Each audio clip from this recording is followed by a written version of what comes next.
Welcome to episode 8 of the Black Swan Podcast. Today, we have an exciting panel to discuss marketing and brand. A quick intro to Black Swan Productions before we begin. We're a Cardiff-based production company creating impactful marketing videos for brands to connect authentically and emotionally with their audiences. We've worked on a variety of promotional videos, TV commercials, branded content, case study videos, and more. Our panel for today's episode includes Rhian Brewster, the Head of Communications at WWF in Wales, Gethin Jones, Marketing Lead at Museum Wales, Georgia Latief, a freelance content marketing manager, and Ashley Evans, Marketing Manager at Recolution Group. We explore topics like defining a strong brand identity, why storytelling is a powerful marketing tool, how to be authentic consistently in marketing, and much more. Enjoy the episode and use the timecodes to jump to any section. So how do we go about establishing a strong brand identity, and what are the core elements of this? So I think for us in Amgueddfa Cymru, we recently went through a rebrand a couple of years ago, and I think one of the most important things that we looked at was where we were previously in a way, and kind of where it was that we thought that we were going to lean into a bit more for our future. And I think we saw ourselves going to a lot more into an activist sort of space. So when we were looking at our branding, that's kind of something we wanted to bring a lot more alive. So in the identifier, in the logo, in the typeface, that's kind of why you'll sort of see that we are leaning a lot more into something that you'd see maybe on a placard, and that kind of that's kind of how we settled on ours. So I think like sort of knowing where you've been and where you want to go to was really sort of key for us. Okay. Georgia? I agree. I think a lot of brand identity is around personality as well. I think being able to identify a brand straight away and the personality behind the brand is really important, especially in a market saturated with so many brands where everyone has a business now and everyone has their own thing. So yeah, I think in branding, like your mission, your vision, your personality needs to shine through in it. Nice. Yeah, and values really important. I think if you don't have your values as a brand nailed, then you have a problem, because if you don't have them, you don't know what you're selling and who you're selling to, and that's whether you're marketing campaigning, or whether you're selling a product, or the whole spectrum. You've got to know what you stand for and who you are before you can expect someone to trust you with whatever you're selling them. So I think that's really important key as well. Yeah. I would say sort of one of the main core elements would be your language, like how you present yourself in all of your copy, socials, your website, everything like that. Like that is one of your biggest identifiers, because you could have any logo versus any copy, but from the style that you use and how you speak to people and how you interact, I think really says a lot about your business and helps people sort of gravitate towards that, because you feel like you're being spoken to personally, or in a silly way, or in a super corporate way if that's the kind of business you're in. So I think a really core element of your brand identity is how you speak to your audience. Once you've obviously identified them, is like how you then engage with them, how you reply to comments, things like Rhian, Aldi, all those sorts of things. Like they've got that nailed. And then you see some businesses who are trying, and it doesn't really work out for them because they haven't quite nailed the way that they come across as a business, versus like what their business is. That's fantastic. So what are the most essential strategies for helping a brand stand out in a competitive market? Open to the room. Open to the room. Straight into the room. I think building trust is really important. If people don't trust you and they don't trust what your brand stands for, they're not going to buy from you. Yeah. So I think trust is key, especially when the market is so big and there are so many competitors. Yeah, I think speaking of competitors, I think knowing your competitors and doing your competitor analysis, doing your research and figuring out why somebody would choose you over them. And there's got to be, 1, 2, 3, like really strong reasons that goes back to your values about like why are we different compared to anybody else that's out there. So I think knowing who you're up against and what sets you apart from them is going to be massively important for something like that. I'd probably agree, especially the point with values that you made earlier, Rhian, about sort of figuring out those values and how you sort of approach those and embed them into your organisation is really, really key. And then, like you said, the trust then, so that people understand that what you're saying comes from an authentic place. So the values are being lived, and they're not sort of a greenwashing or a pinkwashing sort of approach that the organisation's taking just because they've seen it as something trendy, but that people, as you were saying, you know, are coming in to sort of to value what you're saying and to believe that you are someone who is championing their cause. Yeah, especially if you're looking at like a competitor and you can see that they might not mean exactly what they want to do, or you kind of like, I don't quite believe that, but you as a competitor doesn't quite believe it, then what does the consumer think? So you've got to really hone in on like what that difference is, and then how to live that difference. Yeah, I think you also need to do not just the competitor analysis, but the audience analysis. Sure. I think if you don't know who your audience is, if you haven't identified your audience, then you may as well be throwing your money in the bin or in the fire when you're spending on your socials or whatever kind of marketing and promotion that you're doing. If you don't know who you're talking to, then you don't know how you should be talking to them and what they want to hear and what they want to see. Yeah. So I think that's a key for me. That's the first step really in your strategy development is get those insights, get that research done. So in terms of storytelling then, how can brands use storytelling to connect with an audience? Well, think about storytelling. So one of the first things we do with children is tell stories in order to get over, you hear about the moral of the story. Stories have, particularly for young children, often have these morals built in, and they're essentially, it's the same thing. It's marketing an idea to children, and it's the same thing when you're trying to tell a story, whether it's of an organisation or a campaign. So I work a lot in campaigning for policy change currently through WWF, and using stories of people who've been affected or who are, because we're very solutions focused as an organisation. So we rather than telling the negative stories, we're more about telling the positive stories of how someone who's doing things right, if you see what I mean. And that really helps then people engage and think, oh, okay, there is a solution, there is something I can do. Maybe I can do what they do because it's been demonstrated.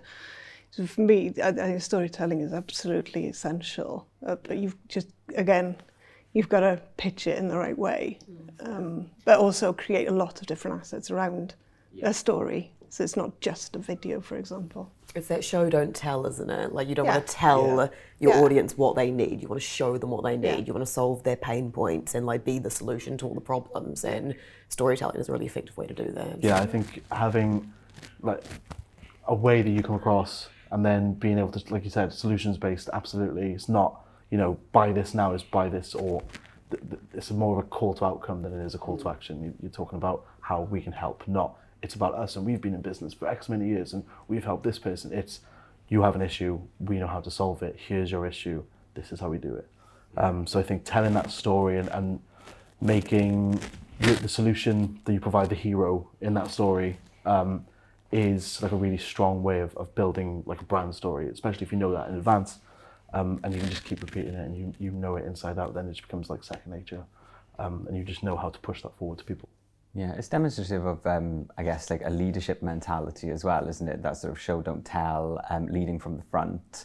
And I think also if it comes from a very authentic place as well of sort of, we're not perfect. And as you were saying, Rhian, sort of taking the first steps towards something as a long-term commitment. I think, people really value that, that no one is perfect, but we're sort of on a journey. I think that's a really valuable story that we as marketers can tell as well, rather than sort of waiting for perfect to tell the final story, which might never actually ever come. You want people to be invested in your story as well. Yes. Like you want people to join the journey with you. It's not, like you said, you don't want to be like, this is everything we've done and we didn't tell you about it until it was completed and look how great we are. You want people to see that you're building and to join you and to comment on it and to be part of that journey with you and to be part of your story. You want that interaction with people rather than keeping them at arm's length. That's how you, again, it goes down to how you build trust and how you keep those people loyal to your business, is to make them part of the story and make them just as invested in the story as you are.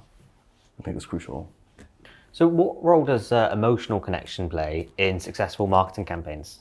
I think as people, we want human connection, don't we? We want to feel emotions. So I think you kind of want to play on that and make people care about what you're talking about, especially, you know, in this world where there's a lot going on. People want connection, especially in a digital world where we're all remote at the moment, we're all separate. So yeah, I think people who can craft the emotional storytelling market the best. Yeah. So it's about, I suppose, going back to what we were saying about like solving pain points for people. Like that is triggering the emotion for people, isn't it? I suppose you help them identify what the issue is, but then you also show how you can solve it. But that emotion of them knowing that they have an issue, and then being shown that there is a solution is that sort of being able to what I'm trying to say, how you sort of help each other and how you help them move past that issue essentially and bring them into that happiness emotion, for example. For sure. Nice. So how can data and analytics impact marketing campaigns? How important role do they play? Well, for me, I think it's essential. It's a starting point. It's in order to get your strategy right. If you haven't got the data, if you haven't got those insights into who your audience is, where they are, you could be putting all your stuff on Facebook, for example, where all your audience is actually on Instagram, and you're wasting all your time and money on that. So, you know, that's a really simple example, but obviously it's much more complex than that. But I think a lot of people really underestimate and actually don't budget for effective sort of research, and it doesn't have to cost a fortune. Yeah. But getting that right actually probably only has to be done depending on what your offer is, only has to be done every few years possibly. You don't have to do it every time you do a campaign because your data's not going to change. The society isn't changing, people aren't changing, unless you've got a brand new product to sell, obviously that's going to have a completely different audience to your previous one. So I think getting that research and insights right gives you, it's gold. It's sort of for a marketer, because you've then got something to base your strategy on, you know. It avoids that sort of dangerous area as well, doesn't it, of sort of making assumptions and of who you are sort of targeting and what they're interested in. It sort of shorthands a lot of that work in terms of, you know, like you say, Facebook rather than Instagram or, God forbid, Twitter. So yeah, I think it is really important. It's something we're sort of experimenting a lot more with now, and I find myself becoming quite greedy with data as well, of sort of like how much more can I get and how can I use it in a different way, and that can be a sort of an all-consuming thing as well, of sort of trying to drill down, and actually sometimes it's about knowing how much data is enough data to sort of to start your campaign as well. I think as well, I do agree with the data. Obviously numbers don't lie, so you can literally look at, like you said before, like if your audience is on Facebook versus Instagram, like what are you doing by putting all the effort into the platform? I do think there's a level though that, as important data is, like that emotional response to things plays a big part in it. So being sort of a bit braver to go, do you know what, the data doesn't say this is going to work, but this is something I really want to test. Because it could completely contrast what you've said, because it hits a different emotional level, or I don't know, if you're lucky, goes viral or whatever it ends up being, and it just happens to be that one time. But because you tested it, because you felt like it's something you needed to, necessarily went against the data, but you kind of felt like you had to push it out there for your own personal understanding. That can also be super beneficial and super helpful. That being said though, obviously running every campaign and understanding exactly where you started and the results and what you're going to take into the next campaign is super crucial, but hard if you've never done it before. Like if you're a brand new business, like how do you have that data? Well, that's what I was going to ask next, is what are the kind of practical steps for actually collecting data, for utilising data? Where would somebody start if they've never done that before?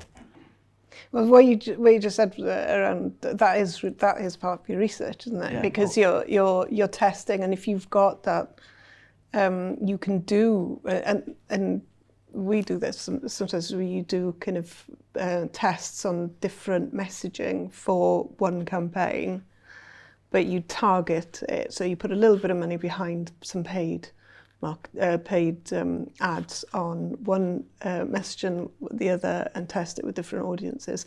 That is part of your research, and you can build that then into your longer term strategy. So you don't necessarily have to go to sort of a big research company and ask them to do and just do it yourself, or get, if you want to talk to young people, 18 to 20-year-olds or whatever, go to your local university and have a chat with them about, take your messaging with you and ask them for their opinion on it. That's like a cheap and easy way to do it, where you don't have to actually shell out loads of money to big companies or research companies to do that work for you necessarily. I think if you're starting a new business as well, it kind of goes back to when we were talking about understanding your competitor, like on a very base level. Obviously, you'll never get under the bonnet of it, but if you're about to start, if you're starting a new business that is more or less direct competition with another business, you can kind of look, on their website, on their socials. You can't ask them how many leads they get in a week or whatever, but you can have a look at the sort of interaction they get, the views they get, if at least a very basic starting point, and go, right, they're doing that, so I want to be better, so let's do it this way. And you can start building your data off at least some kind of base. Then you can start just sort of piling it on and experimenting and figuring out what it is you want to put out there and the sort of content, and just basically starting your own data bank. Yeah. Same goes for like the business's social media as well, checking in what performed well last week to inform the decisions about what you make next week. Like, our 5-second reel went viral, let's do another one, let's see if we get the same results. It's always about being informed and then trying to replicate but not trying to copy, trying to get similar results but not Inspired the exact same by results. Exactly. Yeah, absolutely. So what are the kind of opportunities and challenges for marketing to much younger demographics with things like TikTok and attention spans all over the place? What are we thinking there?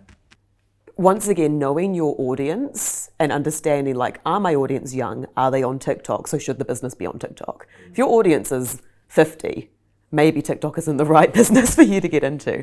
I'm seeing a lot of businesses kind of get stuck and feel like they're getting left behind because they're not on Threads and they're not on TikTok and they're not on whatever the new Twitter thing is. We should be starting this. We should be starting an account. You're like, it's like, no, because our audience aren't there. Exactly. Like, why should we go onto TikTok if they're all 50? No, they're not going to be there. I think as well, there'll be another new thing in a couple of years. And while it's important to stay on top of the new thing and kind of keep an eye on it, if your audience aren't going there, if it's not going to work for the business, might reevaluate what you think about it. I think you've got to look at there's recent research showing that who do people trust? Who do young people trust? Who are the messengers basically for the young people? And it's if you're politicians, wait, it's like 5% or something. It's ridiculously low. Well, yeah, I don't know if it was even that actually, but I haven't got the numbers in my head. But it is, that the actually people like teachers and others were actually quite high in that trust rating. And that's something you can find. You could just Google it and find out the latest research on that, and find out, right, who does this demographic tend to be more trusting of? Who are their messengers? So there's an obsession really with going after influencers, online influencers, and businesses using them. Yeah, great. But if you're using the wrong influencer for the wrong audience, then exactly. So you need to find out the right people who are the trusted messengers. I think it's so easy for people to, like, essentially anybody can start a business if they have a TikTok account. Do you know what I mean? Like, you can say, I'm going to become an influencer, and that is a business on its own. So I guess it's trying to figure out, like you said, who do you trust? Who do people trust?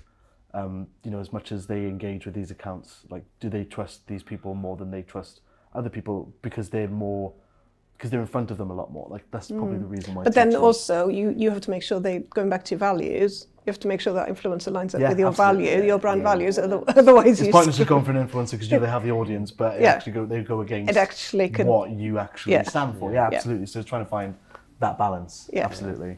And it seems, Sorry. yeah, I was going to say, it seems like a lot of influencers, they become very popular in a certain domain, and then when they hit a certain point, they get all these kind of sponsorship and brand deals. They seem to kind of lose touch with their core audience as well. So it kind of feels like paid for then, doesn't it? Yeah. Rather than They don't become authentic anymore. Yeah, Yeah, exactly. They lose their exactly. authenticity. Yeah. And then, younger people essentially kind of want to move away and find somebody that they can identify with again.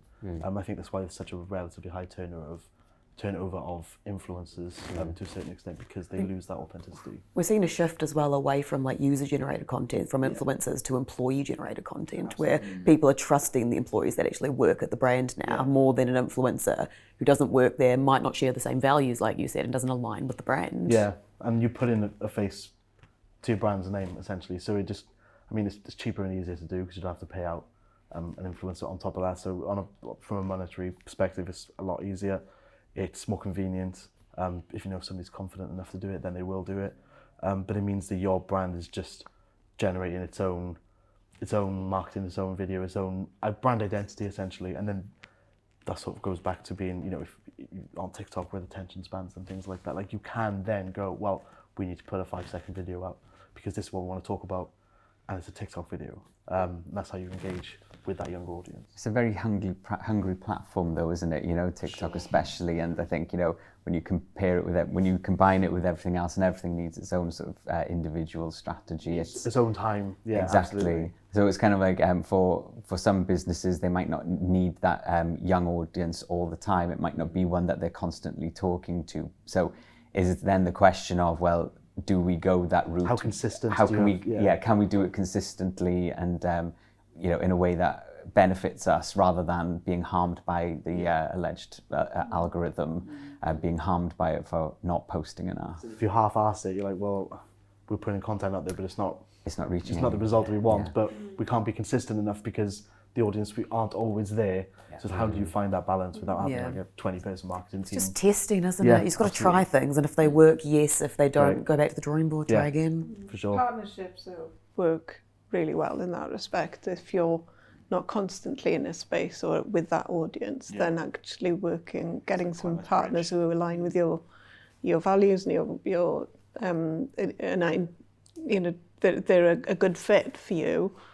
Actually partnering up with other organisations or businesses or whoever, online and offline, actually works really well in getting to that additional audience. On that subject of sort of partnerships, how can brands utilise that? What should they kind of do to look for kind of figureheads to represent their brand, I suppose? I think you have to do your research. Yeah. Find out Always back to research. It's always back to research. Sorry, I'm boring about that. That's true, though. But you have to find out which organisations or individuals or whatever or companies actually align with what you do. So at WWF, it's actually that we have to be pretty strict on who we work with, obviously, because we can't partner up with ESO, for example. That might be a bit weird. But it's there's reasons why, for example, we have in the past partnered up with Tesco. Right. And it's a little bit more like, you're better off being closer to the enemy than you are, you are further on the inside as opposed to on the outside, because you can influence from the inside and you can get them to change their ways, for example. But partnerships here in Wales, we've worked with campaigns, for example. We've partnered up with organisations such as Literature Wales or the Urdd, where there is a campaign or something that we want to engage with their audiences on, or they are better placed than we are to engage with certain audiences in communities or with young people or whatever. But it's always done like in a genuine and hopefully long-term way. So that's going back to authenticity, you say, and if it's not an authentic partnership, people are going to see straight through it. I think people see authenticity. Like I think days are sort of gone now where, if you partner with an influencer that has like 100,000 followers or like 1 million followers, because you can kind of sift through that kind of rubbish. Kill my language. You can kind of sift through that and go, well... You can swear on this show. Oh. Yeah, you can swear on this show. Great. It's not good on TikTok. Sick. God, I feel so much better. You can sift through the shit all the time. Like people know, they can smell bullshit from a mile away. So as soon as then you start sort of, micro influencers, the 20,000, the 50,000, the 60,000 sort of followers where, you can see that there's authenticity there. You can see that it's a product that they likely would have used themselves anyway. Or service or something that they would have championed in the first place, like in the case of WWF, like that there's an engaged audience there already, and you're just helping push your service product or whatever a little bit further ahead in front of them, and that sort of becomes more authentic than this sort of disparity of, we're a brand and we're going to partner with this massive influencer and pay them £10,000 a post because that's what we think our audience wants to see, when realistically you've got a person there with 50,000 followers and their engagement rate is so high that you're likely to see more from that than you are, just throwing money away, essentially. Yeah. Well, that leads on to the next question then, in terms of building a community in marketing and for a brand. So how essential is it to build a community, and what are the kind of first steps for doing something like that? Or if you already have a sort of following, how do you turn that kind of following, that kind of engage your posts and maybe use your product or something? How do you turn that into a community? I think it's about making people like we talked about before, like getting people so engaged in your story that they'll always champion you, getting them involved, making them part of your story, making them like an extension of your business. I've worked in businesses in the past where, you do like a little thing for X amount of people, for their birthday or for Christmas or whatever, because they've been with you for so long, and that just reinforces that trust that they have in you, and then that they're going to tell another 10 people about you, and then there are another 10 potential people who are going to engage with your business even further. So I think building that community, engaging with people online, being part of conversations that your customers and your audience are having, and being sort of like that, I hate this phrase, thought leader in that sort of space, firstly establishes a lot of trust, but also just shows your audience how engaged you are with the thing that you're talking about and how engaged you are with them. So I think that really starts bringing people together. Even if it's 200 people, you've got 200 solid people who are always going to talk about you, and who are always going to be part of your story, and that can just grow. I think from a social media point of view, there are two things around community, and the first is, I hear this a lot, it's social media, not sales media. Like in your social media, you need to build community, you need to tell stories, you can't just be selling because it turns people off. Yeah. They don't want to be part of a community when you're like, buy this, do this, take this. And then the second thing I see a lot of brands do not very well is they don't engage with anyone. They post and they leave it. And it's like, no, you want to talk to your community, you want to like, you want to comment, you want to share, you want to celebrate their successes to make them feel important. Otherwise, why would they care if they know you don't care about them? Yeah, people like Aldi, Neil, they're using the humour, but then that draws people in, and then you build a community around that because there's a community of people who love Aldi, and just because of their social media team, so everybody wants to work for their social media team. Currys as well. Currys is fantastic. Yeah, they're doing really well. I love Currys. Yeah. So there's others have followed suit now, and actually I find that going into the social media space, actually, there's all these the new social media. The platforms that are popping up, we're finding a lot, particularly in Threads, for example. A lot of people are using Threads. Big brands, particularly ours, using Threads in a lot more, a lot looser way, as more jovial, more jokey, more playful. Whereas, say on Facebook, you can't do that. It just doesn't work. Well, nothing works on Twitter. Let's face it. And then the Blue Sky was still sort of working that one out, and but yeah, it depends where you are. But I think but that using humour really works to build that community. It's building the trust, isn't it? And the trust, yeah. I think as well, people like it when you're a bit more human and you talk about mistakes. Netflix ages ago, there was like a mistake, an email got sent out by mistake, and they were literally like, sorry, it's our intern's first day, they're doing their best, and it made them so human. I think it had so many comments being like, oh, I remember when I was an intern and I did this, and it started like this massive conversation thread, meme, everything about just like... really humanise the brand. That is like a community, isn't it? Yeah, literally, you build a community around that one person, around that one post, Yeah. and you've got people engaged properly. Not just... And it reminds people, you know, call them keyboard warriors, whatever. But it is really easy to go online and complain and go, you know, I've probably done it myself. Transport for Wales, bloody hell, where's these trains? Why you cancel my trains again? Or whatever, you know. But then, so if you're talking to someone on social media, if you know you're talking to a person, then you're less likely to be aggressive or inappropriate really towards them, which is actually a bit of a downfall of being a social media manager, is that you do get dodgy connections with some people. I'll often see a Twitter storm or something happening and be like, oh, that poor person. I know, how to deal with that tonight. Yeah. But I think going back to community is, you know, that's when I sort of see a community come out and bat for us a lot, is when something does go wrong.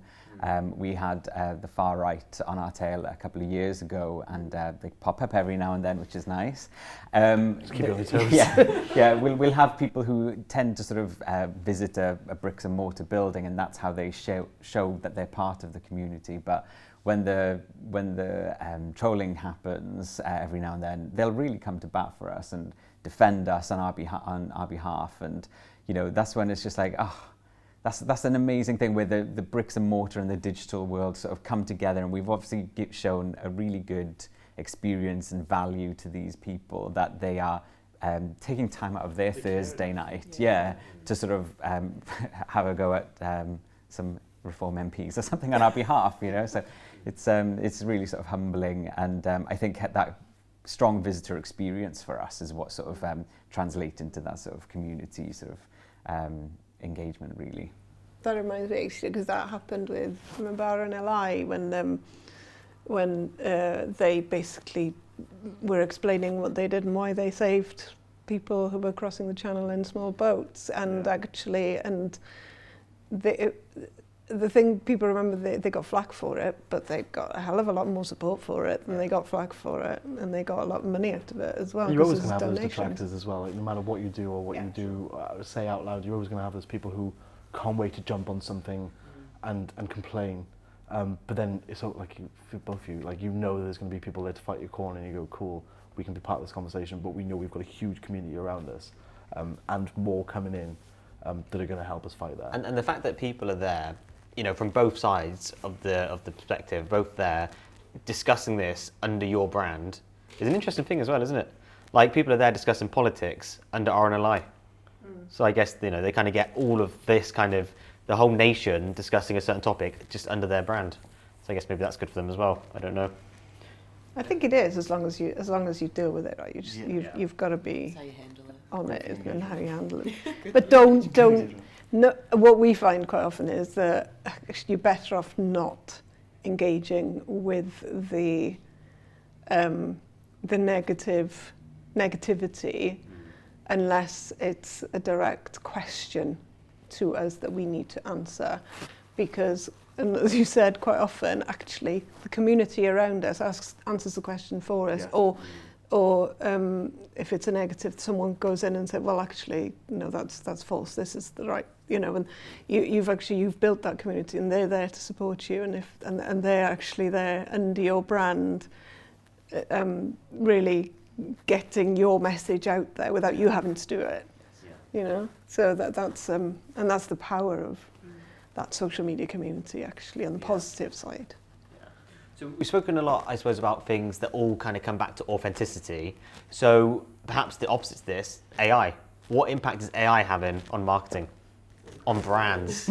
I think from a marketing perspective, I don't know if you guys have experienced this, but there's a lot of now, like, you can use AI to do a marketer's job instead of hiring AI will someone. take over a whole marketing department, like, we'll let that. Yeah, and it's like, you know, I've met business owners who are like, yeah, I'm using AI to write all my social media, and it's like, and how's your engagement? Yeah, it's like everybody can tell. How are your sales? I think it's a tool that everyone can use, but I don't think we should take it just plonk something in, take it, post it. I think there needs to be more development to make it your own. Otherwise, if I type in like 5 tips for a yoga instructor, someone else could type that exact same thing and get the exact same thing, and then the same content's just being shared everywhere, and it's not authentic.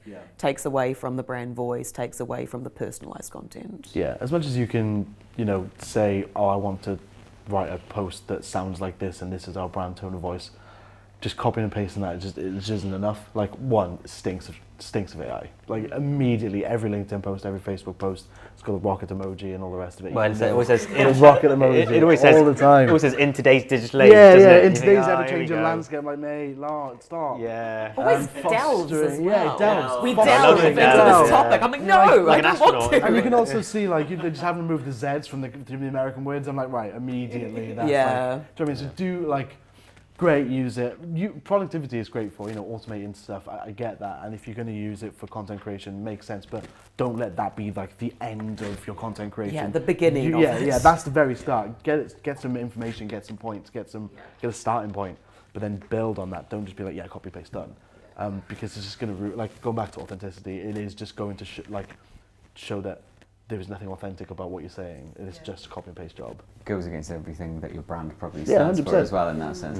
I mean, we use it as like maybe a big starting point, like you say, but obviously we work through Welsh as well, the medium of Welsh, so we'll often use Google Translate to translate something or to tweak something in a way, but we never take it as read, like you say. So there's always that, you always need that human intervention to sort of bring it back to how people actually speak and what people are actually saying rather than a machine. There's that classic story of somebody sent road closed ahead, I think it was, and then they got an out of office, but in Welsh, so they just went, okay, that's the one. So then the out of office message ended up being on the sign underneath the road closed ahead, because nobody checked and nobody bothered, and they just thought taking that as face value, that's what that says, which is it was hilarious, obviously, but also you're like, well, just don't take it as face value. Don't double check.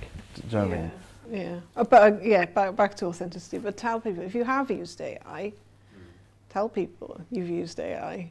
If they, there's a campaign a couple of years ago. It wasn't a campaign. It was just like a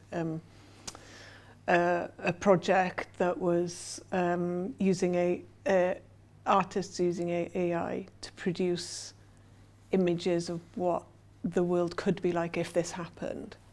But that was done completely transparently. These were used, created AI by AI, but with input from these artists. It still got backlash. Yeah. But it's at least it was honest. Yeah. And you learn from it, and you think, okay, so maybe we wouldn't do it like that again. But it's a way.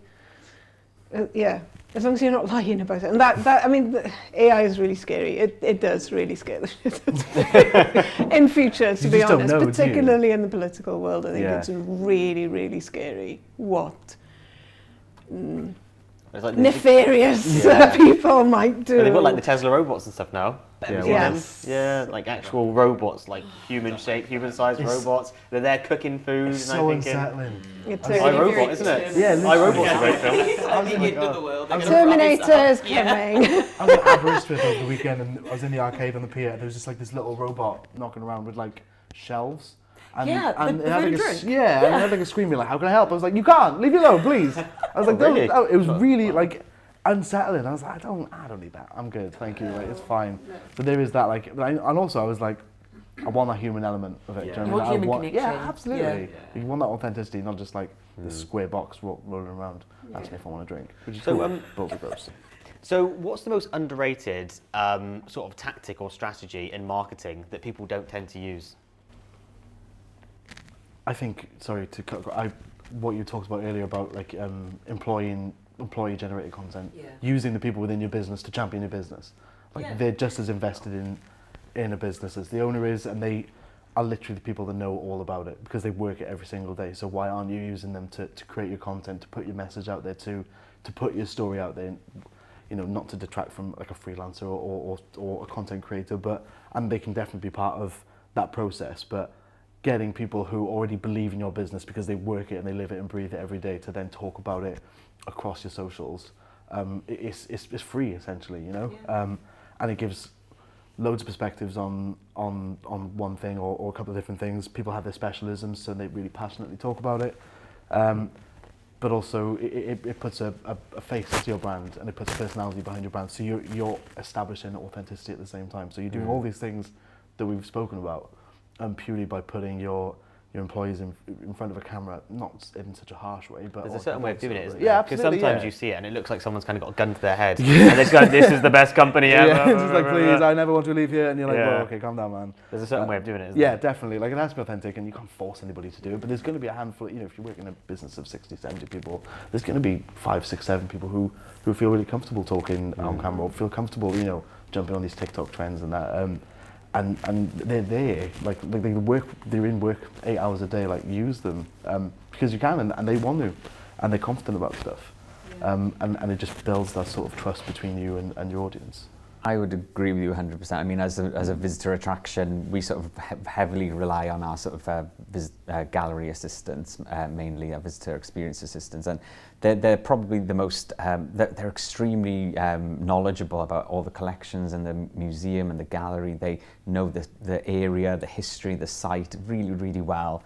And I think, you know, some of them have got PhDs and they've been to university and studied all this stuff, and they're really, really passionate about it. And I think we've been through a restructure this year that has really sort of freed up their time and their sort of their ability to be able to contribute that, which then, you know, brings a real authentic but a valuable experience when people are on our site. So I 100% agree. I think, you know, your staff are your most valuable asset in any organisation. They are. People realise it until you tell them, by the way, you know they could be doing this. They go, of course they could.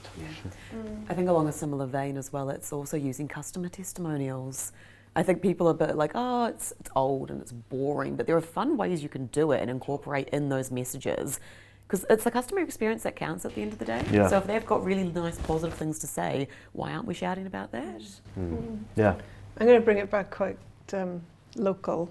One of the most underutilised, I think, tactics that business, particularly private businesses from Wales or in Wales, is using the Welsh language and culture as well, but particularly the Welsh language, whether that's just on packaging for products or on your social media or just in your building it into your brand values and messaging, so that people can have something to engage with, that they can relate to, and they can tell immediately that you're a Welsh brand.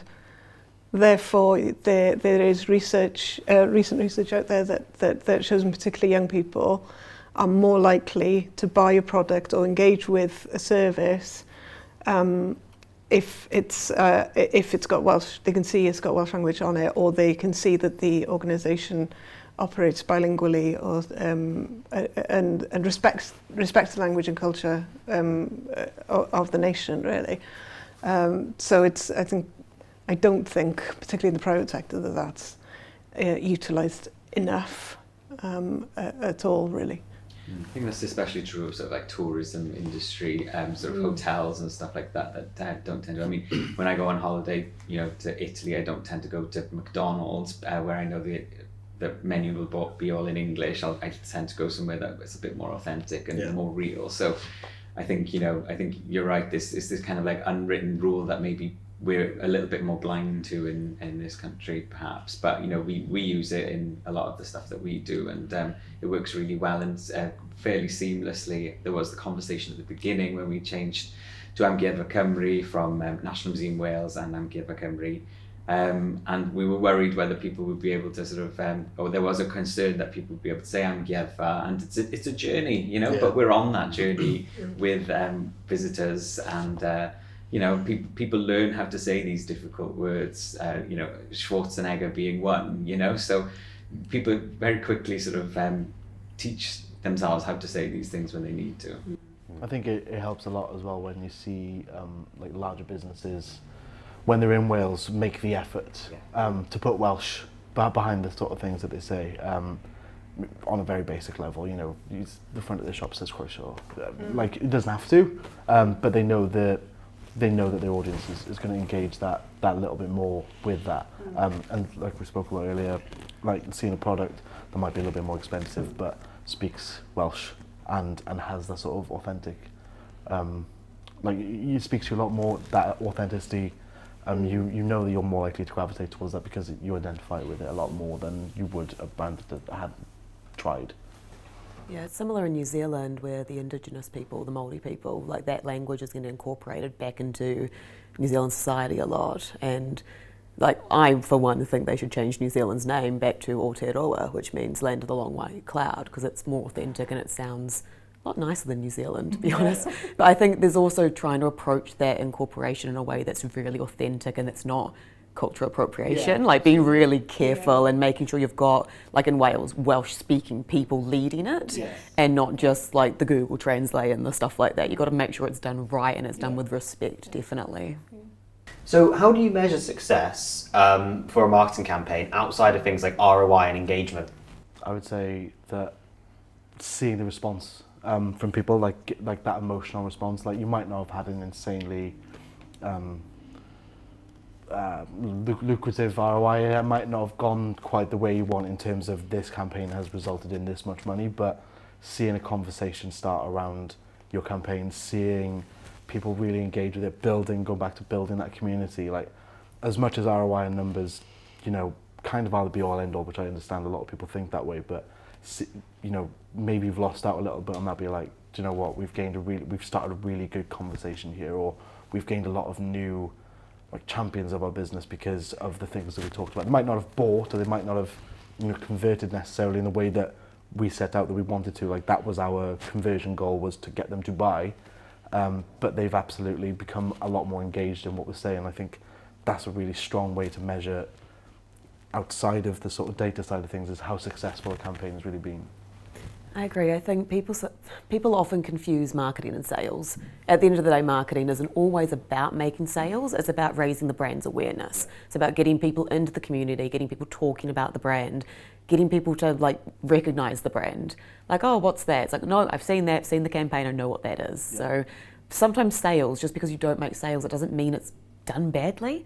Because if more people know about the brand, your audience is now wider, and that's really always a good thing. It's hard to measure brand awareness. It's really difficult, yeah. You know, if you know you've done it, even, you know, by a couple of 100 people or whatever, like that is a successful campaign, exactly. For sure.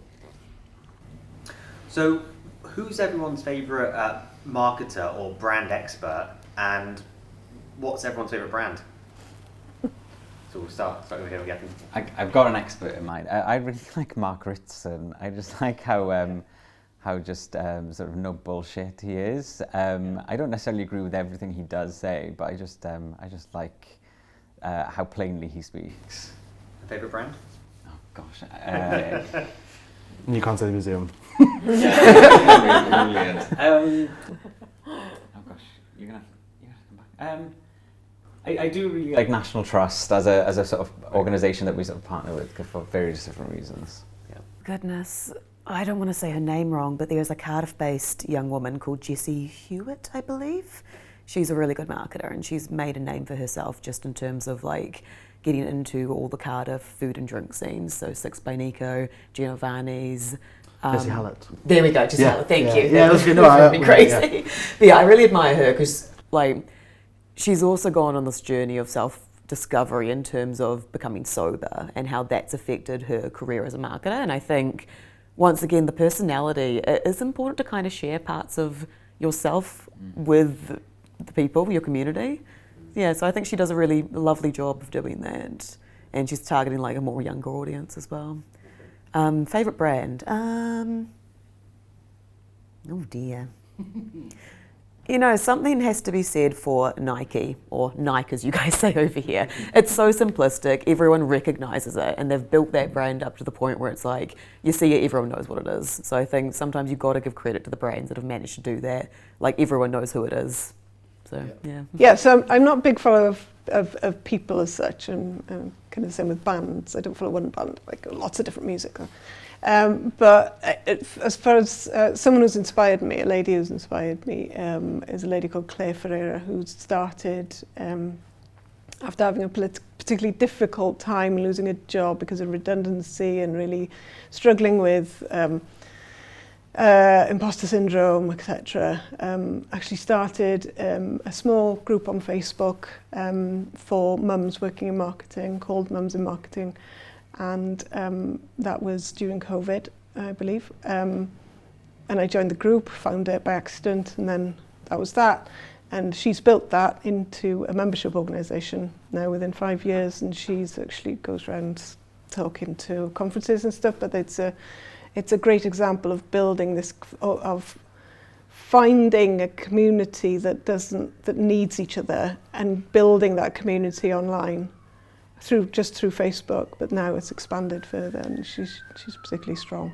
Favourite? I don't particularly have a favourite person. Obviously, there's people that you come across online that offer like nice tidbits and a few pointers here and there. I think I struggle to fully invest in somebody so much that I take all of what they say on board, because there's so many contradictory things that other people say, and it's hard to go, no, I believe that this person is saying everything correctly, but this person's wrong, when a lot of the stuff they might disagree with, and it might work for one and work for the other. So in terms of brand, and I'm sure everybody's seen it, but there's a Surreal, the cereal brand, which can be relatively boring because it's such an oversaturated market, and they do the thing like they've seen that Aldi do, and Rhian, and all these businesses that are like really quick-witted and jump on trends, but in their own really unique way.